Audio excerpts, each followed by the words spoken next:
1080p, 60 frames per second, USB Type-C, fixed focus camera that actually keeps you in focus, manual control over your webcam? Yes, it's real. Logitech and webcam companies beware! Elgato has entered the webcam market. Elgato made a webcam, so you know two things. It's going to be probably pretty good, but it's not going to be cheap. Here's the Facecam, a 1080p 60 FPS webcam with the dream webcam software I've asked webcam companies for years. Is it worth the asking price though? Sponsored by CuriosityStream. Get access to my own streaming site Nebula when you sign up for CuriosityStream, linked below, and watch the extended cut of this video and others. I'm EposVox, the stream professor, and I've reviewed just about every webcam on the market, testing them for streaming, video creation, calling, even niche stuff like low light and small object focusing. So hit the subscribe button and the notification bell so that you never miss out on important information to improve your streams and videos. At CES 2020, when I was visiting the Elgato booth, I pulled the GM of Elgato and some of the familiar faces aside and told them that while the Wave was a really cool thing and the other stuff they showed was pretty cool, they really needed to make a webcam. I said this webcam needed three things: uncompressed video, no reliance on MJPEG or H.264 being encoded on board, manual control over the real camera settings for the webcam, much like a DSLR or mirrorless camera, and for those settings to persist past reboot. Were my requests heard? Well, at the time, I honestly didn't think so. I didn't think they listened at all. But here we are with a Facecam, the webcam that delivers exactly that, sort of. For disclosure, as with many of the products I review, Elgato sent the Facecam for review, but they're not seeing this review before it's posted, not sponsoring this video, anything like that. This is a $200 webcam set to compete against the likes of Razer's Keo Pro, AverMedia's PW513, and Logitech's StreamCam, and to generally complete your streaming setup. Does it get the Stream Professor approval? Physically, it's a webcam. The look resembles a security camera or perhaps the protagonist from Ultra Kill.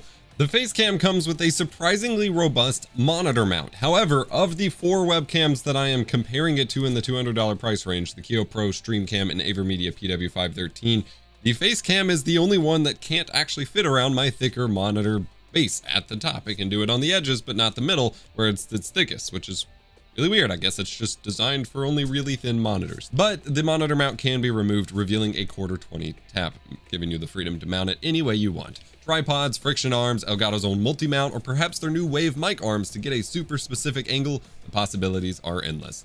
Didn't know about their Wave mic arms? Elgato announced a metric buttload of new products today. Check the link in the video description for my full rundown of today's announcements, and stay tuned for my reviews on the rest of the stuff. The Facecam also comes with a removable lens cap with a rubber ring to try to keep dust down. Internally, we're looking at an unspecified Sony Starvis CMOS sensor, much like what most webcams being released this year are using, and what they're calling the Elgato Prime lens, which appears to be a CS mount style lens based on what they've shown us, onboard memory, and a complete lack of microphone. Yes, Elgato decided that streamers never use webcam microphones anyway, and thus it's not worth the extra parts, R&D costs, and software costs to implement it. I don't entirely disagree, but this may limit the Facecam's usefulness for those wanting to use it for video conferencing or super quick calls. There's also a beefy heatsink inside to keep the sensors and processing chips nice and cool. There's a big superpower that differentiates this webcam from the competition: the Advanced Image Engine.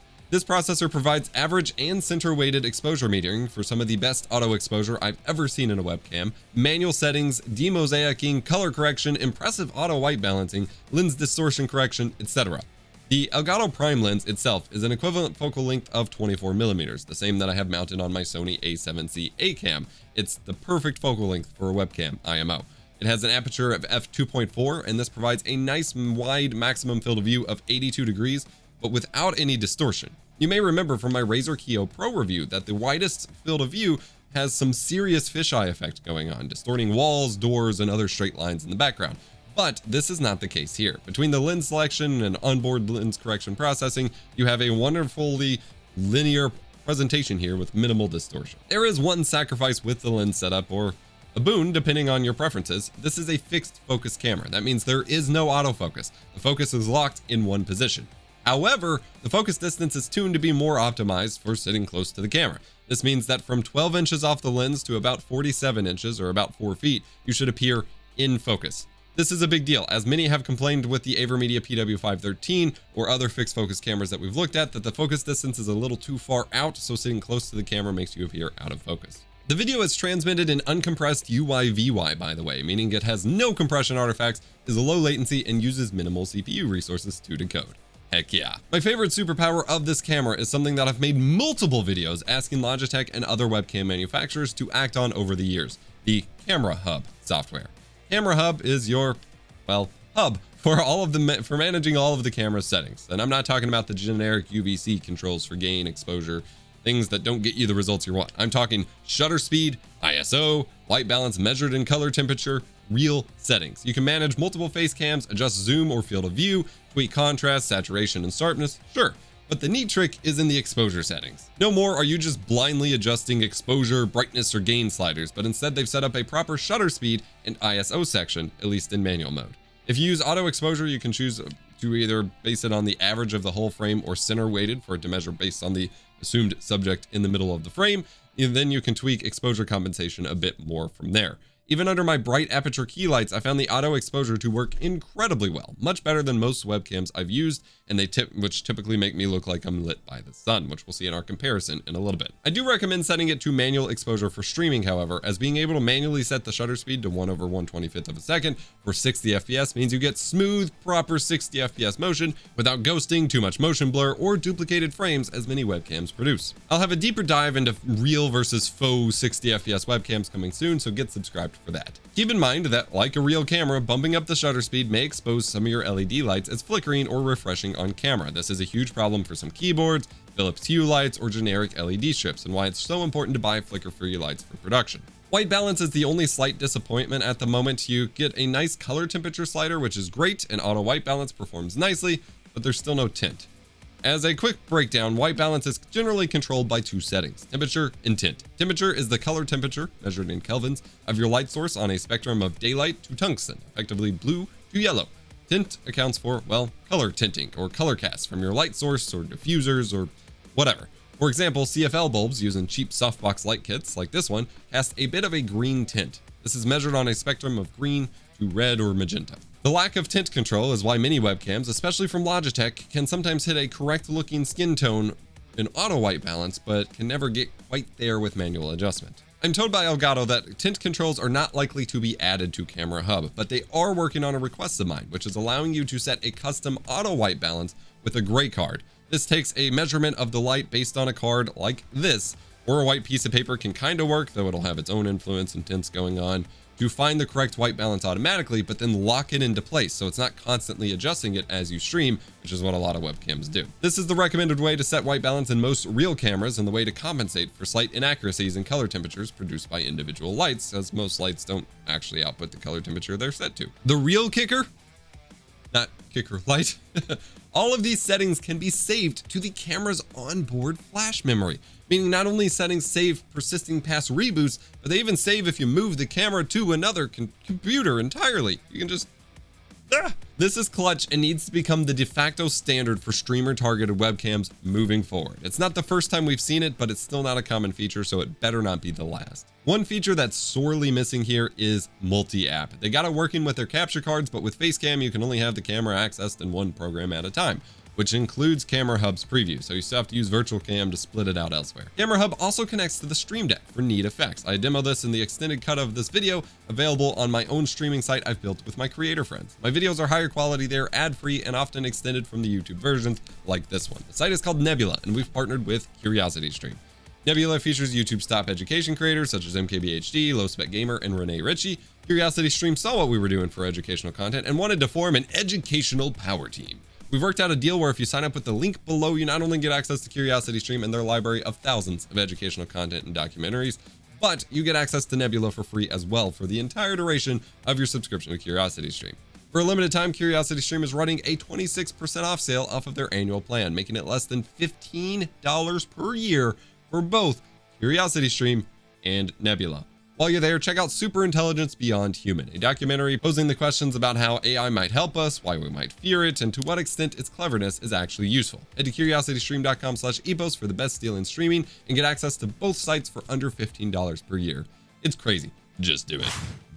As you can see, Camera Hub is fully featured here on macOS as well. This is running on the M1 Mac Mini, and the webcam works, Camera Hub works, and it's not some cheapo to light version, like is the case with AverMedia's cam engine. So pretty nice. All that I have talked about are incredibly important for your workflow, but none of that matters if the image isn't usable. Well, you've been seeing it this whole time. I've shared no context screenshots of this camera to a few of my community members recently, and the feedback has been strong. The colors you can get out of box, even with auto settings on this webcam, stand out from the crowd here. The PW513 from AverMedia with the right tuning is a strong competitor, but only in 4K 30 mode. You get some of the usual webcam artifacts. There's like color garbage in the back of my chair's headrest here. There's a fair bit of noise, though their software noise reduction helps at the cost of blurring the image quite a bit, unfortunately. It's not the sharpest image ever, it's just a webcam after all, but it's a solid option. I'd say this is one of the best options you can get for the price for a webcam in terms of overall image, especially given how easy it is to get a nice looking image out of it. You don't have the autofocus concerns of something like the Keo Pro, which had terrible autofocus, but you lose some sharpness as a result. I feel the StreamCam or Brio can get sharper results with autofocus right up close, as can the Keo Pro locked to a manual focus and tuned right, but the difference is minor. They're all mostly still using the same sensors. In terms of motion, this is up there with the most clearly 60 FPS smooth motion of any webcam on the market. Many webcams 60 FPS modes are either not true 60 FPS or they blur those frames with exposure ghosting, a dynamically changing shutter speed that causes motion blur, or they interpolate it from a super low resolution like the terrible 60 FPS mode of the Logitech C922. Let's cut away to some four-way comparisons between the Elgato StreamCam, the AverMedia PW513, the Razer Keo Pro, and the Logitech StreamCam to see how they really stack up against each other. This is a look at the Elgato Facecam, the AverMedia PW513, the Razer Keo Pro, and the Logitech StreamCam running completely in full auto mode. Auto focus if it's enabled, auto exposure, auto white balance, all of that for a 1080p 60 FPS video feed, so you can see which one performs the best. In terms of producing a natural overall image, the Elgato Facecam takes the cake by a long shot. Now granted, the AverMedia PW513 is in close second. The Razer is okay, but it just looks, something just doesn't look right. And then the Logitech StreamCam, as always, the colors for me just never work as intended. In terms of field of view, the Razer Keo Pro has the widest field of view by default here, which is just bonkers wide. PW513 is a close second. Elgato Facecam third, and then Logitech StreamCam is the most, cropped in, tighter angled here. Here we're taking a look at seeing how the 60 FPS frame rate holds up, keeping in mind I'm running 3 webcams off of one PC, so there's going to be a little bit of stutter on all of them, but most of the frame rate fluctuations you're going to see here are going to be the auto optimizations of an individual camera. And here we have all 4 webcams configured manually through OBS and or their related applications, and you can see the results that you can get here. Now, all webcams have kind of poor dynamic range, so getting the highlights and the shadows all accurate and things like that is pretty tough. However, I have to be impressed by the Elgato Facecam still showing the background here, even with me properly exposed, which most of the webcams don't currently do. Now, the Razer Keo Pro could if I kicked it into the 30 FPS mode for their HDR mode, but this is the 60 FPS mode specifically to test at 60 FPS here. I am, of course, a huge fan of the AverMedia PW513 here, as well as I think it looks great. I have championed it since its release, and I think it does a lot of good here. However, both of these cameras, the AverMedia and the Elgato, are fixed focus cameras, and I believe the AverMedia has a further away minimum focus distance where you're actually in focus, whereas the Elgato Facecam starts at 12 inches away. So when you're getting right up on the camera, you can see I am significantly sharper in the Elgato camera than the AverMedia camera, which is pretty astounding. Now, the Logitech camera has autofocus and does a really good job if you get up on it. The Razer Keo Pro also has autofocus, but the autofocus is currently terrible. They've had a really rough time trying to get an autofocus update released that isn't breaking their cameras, and so currently I just have it locked off to manual focus because otherwise it'll be pulsing like crazy. One obvious note that you're going to notice between these cameras is the color and the white balance. Now, I've for almost a decade now complained about the white balance settings in the Logitech StreamCam, or all Logitech webcams, because while it can sometimes get close if you have it on auto, although this one clearly didn't, you can't really get it right without a tint slider in the manual white balance mode, because it always does a blue or a pink cast, and that's what we're getting here. I will say, however, for as much praise as I'm giving the Elgato, My skin looks great. My hair looks great. The background looks great. My shirt looks white. And maybe that's just a little bit of an overexposure. So we can maybe turn down the gain a little bit here. Maybe we turn down the ISO. Yeah, even with this, my shirt looks white. Whereas I'm wearing a pink shirt, as is clear in all of the other webcams, except the Elgato. So we could play around with this. We could turn up contrast. We could turn up saturation. If I turn up saturation a bunch, the pink isn't really there. That's really weird. Yeah, so, I mean, I'll get some shots with color charts as well, but this is the, I feel like the Elgato webcam or Facecam does a wonderful job at your face, at your skin tones, at everything like that. But this pink shirt in particular, and this is the first time I've worn it just for this demo, is not pink at all in this camera. Whereas it's pretty pink in the AverMedia, it's pretty pink in the Razor. It's a little too almost orangish in the stream cam, but it at least knows that it should be pink. I'm also looking at a pretty small view. If I make it full screen, you can kind of see the pink tones there, but it's definitely a lighter pink shirt, but the saturation isn't quite right there. I don't know.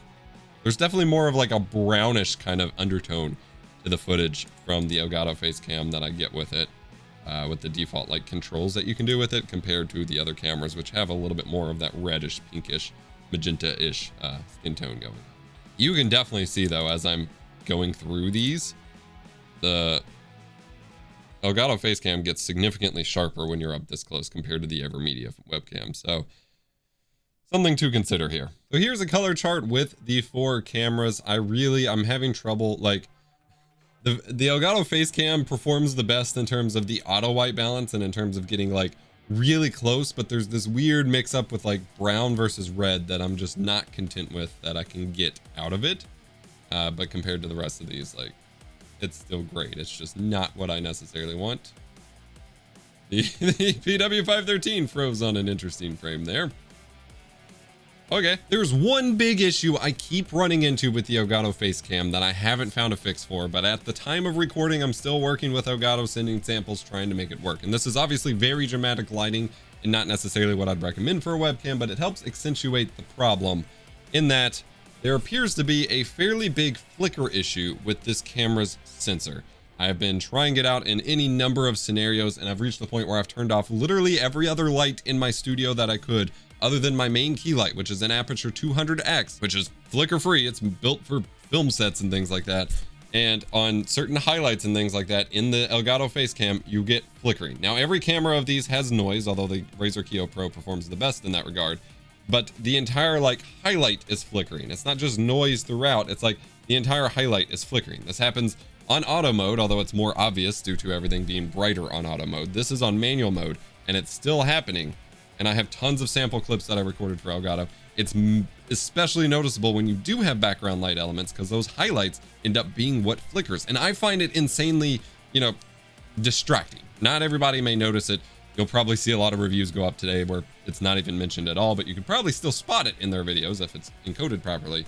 But this flickering, and it happens even on my shirt, I find absurdly distracting and a big problem. And what I think is happening is it's actually the gain on the sensor. So the way that they gave us ISO values was some weird conversion from sensor gain and exposure settings into an ISO value. As far as I've understood it from my press call with them, it's not an actual ISO value off the webcam sensor, because webcam sensors just don't work that way apparently. And so perhaps something in their gain structure causes this, but I believe it is literally just the gain on the camera is flickering too much when you get into like high dynamic range scenarios. I'm not sure, but I find it really distracting, and thus far I've been given no real useful answer from Elgato or even about whether anyone else is facing this. So it could just be my bad unit, but they didn't offer to replace it or anything, and I'm tired of tearing my hair out trying to fix it. So here you go. Elgato has their own competitor to this webcam, which costs $8 instead of $200, the EpocCam app. This lets you use your smartphone as a webcam over USB or Wi-Fi. How does it compare? Well, providing a mostly best case scenario here with the iPhone 11, you get close to the same results other than some weird exposure stuff that goes on here, but with much less control to actually get it right. I'm not a fan of the phone as a webcam apps. A lot of people are championing these, and I'm never happy with the results out of them, and they can have variable latency since they're streaming over Wi-Fi, which makes audio sync a nightmare, and they use the onboard H.264 encoding to your phone, which adds extra stages of quality degradation and causing more CPU usage, to the extent that multiple members of our Discord have had decoding DroidCam or EpocCam make the difference in what settings they can safely stream, and you don't get all of the advantages of your phone's camera. This is not what the normal video out of the iPhone video camera looks like. Many of the computational photography qualities aren't in use, and you get less control. In fact, for the next couple minutes of reading this, I'm going to switch to the internal recording of the iPhone. Plus, using your phone as a webcam for long hours heats up the phone, burns out the battery, etc., at which point it makes the most sense to use a secondary phone, which you buy used, which will be worse quality than your main phone. I'd rather just recommend people get a webcam, even if it's a cheap one, like some we have covered in a previous AFK chat episode linked below, and then use their phone for Touch Portal or something else instead if they want that extra utility. Ultimately, my biggest disappointment with the Elgato Facecam is that price point. It's certainly not surprising, but I would have loved for Elgato to buck the current pricing trend and provide something a bit more accessible, but within the context of competition. I definitely feel it's worth going with this one over some of the other options for the price, depending on your priorities. Facecam would be great for mounting overhead for an unboxing cam, or to use with Elgato's green screen mouse mat, for example, for adding a mouse and keyboard cam to your streams as well. Product links are in the description below. As always, hit the like button, get subscribed, and remember, be kind, rewind.